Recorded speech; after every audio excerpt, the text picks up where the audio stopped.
concept of what we in the freedom movement talk about, it is truly life and liberty. And of course, the founders of this country talked about life and liberty. They didn't talk about welfare and warfare. They talked about life and liberty. When John and I met about 5 years ago, we agreed that we really cared about peace, and we really cared about eliminating poverty, and we really cared about the environment. We really cared about creating a world in which people could all be happy, well, thriving, and experience the flow state all the time.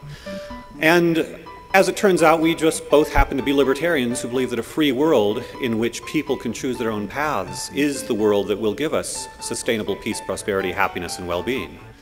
A raging battle between capitalism and socialism over the last 50 years, and that battle has now been won. And even a socialist like Robert Heilbroner wrote in the New Yorker after the collapse of the Berlin Wall, the long 50-year battle between capitalism and socialism is over. Capitalism has won. I've given Muhammad Yunus and the Grameen Foundation a lot of money. I've given some money to the Aga Khan Foundation, people that are involved in microcredit, because I think the way forward for the world is funding entrepreneurs. Increasingly, there are profitable or for-profit microcredit enterprises, and they're going to get the balance of the money that I use in terms of microcredit, because profitable businesses are self-sustaining. It's better than giving money away if you seed an enterprise that goes forward.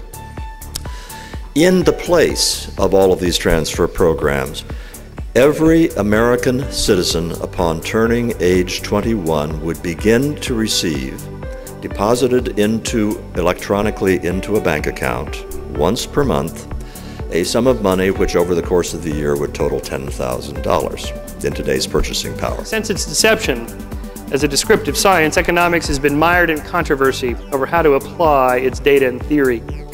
Market solutions to social problems are generally received skeptically. Businessmen are distrusted, corporations looked at askance. As well, there is a well-known resentment against those who have most benefited from markets. Folk economics leads us to disdain excessive wealth, label usury as a sin, and mistrust the invisible hand of the market. What we do not understand, we often fear, and what we fear, we loathe. What we find also, too, is that people are paid far lower at the conventionally managed companies. At Walmart, for example, workers receive about $11.50 per hour with no benefits. At high involvement Costco, they earn about $16 plus benefits plus training. But what we do find in these companies is that at the high involvement company, the workers tend to be 2 or 3 times more productive. As we develop, as we grow as human beings, we have a decrease in narcissism and an increase in caring and consciousness. And human beings tend to move from egocentric to ethnocentric to world-centric. Of course, most humans probably are at an ethnocentric, identifying with their tribe or their nation or their religion, but few actually can embrace identifying and caring for all of humanity. And even fewer can go beyond that to begin to care for animals, sentient beings, and all life forms. The empirical record is quite interesting. And for a libertarian, it should be quite shocking. I mean, it looks like in technology, where universities and governments are much better at public relations than actually doing the work. Let's take medicine, all right? Let's take medicine, okay? The biggest discovery that we've had against cancer came as a side effect of mustard gas. And the incident was classified. It was 1945 off the coast of Bari in Italy. And that's how chemotherapy came about. Okay? That's the biggest discovery we had in the war against cancer. In '71, Nixon declared the war of cancer. We've had the NCI, National Cancer Institute, 25 years of funding, 168,000 compounds were tested. What did they get? Close to nothing. Most of what we discover seems to be by accident, organically, through simple economic life, not even greed of agents. Just we stumble on something. They do not understand the dynamics of what happens when people are allowed to use freedom in a dynamic way and pursue their own interests, as is going on in China today with 1.3 billion people. we're living through right now in Asia is a boom and not a prelude to a bust. We are looking at a whole new paradigm, and we're just beginning to understand its impact. We had another one where California teachers, instead of getting tenure after 2 years, would get it after 5 years. Boy, that's a hardship.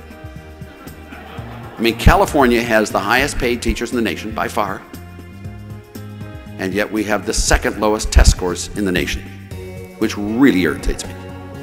If you pay the teachers that much, at least we should be able to beat Louisiana and have the lowest test scores. What they wrote in there was a principle about natural rights.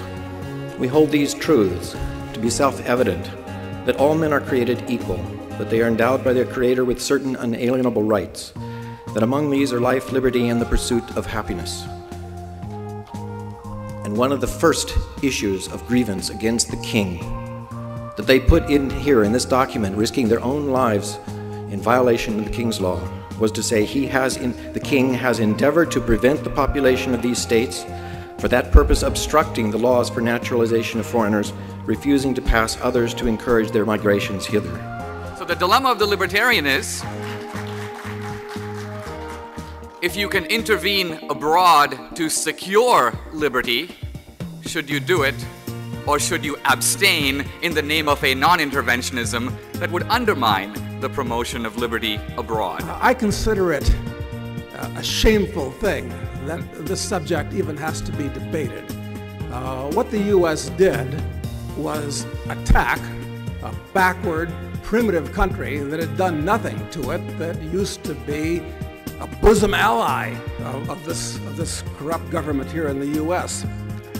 Dinesh, that yes, more and more of 9/11s, there's a threat to our freedom, but it's not going to be a threat from an invasion of a foreign power. It's going to be more Patriot Acts, more Military Commissions Act, more National ID Acts, more loss of habeas corpus, and that's coming from our government, and that's what we ought to be concerned about. That's where our responsibility are. If we want to spread our goodness, which I believe in, it should be without force. It should be by setting a good example, having a vibrant economy and minding our business where people will want to emulate us. You can't do it with the use of force.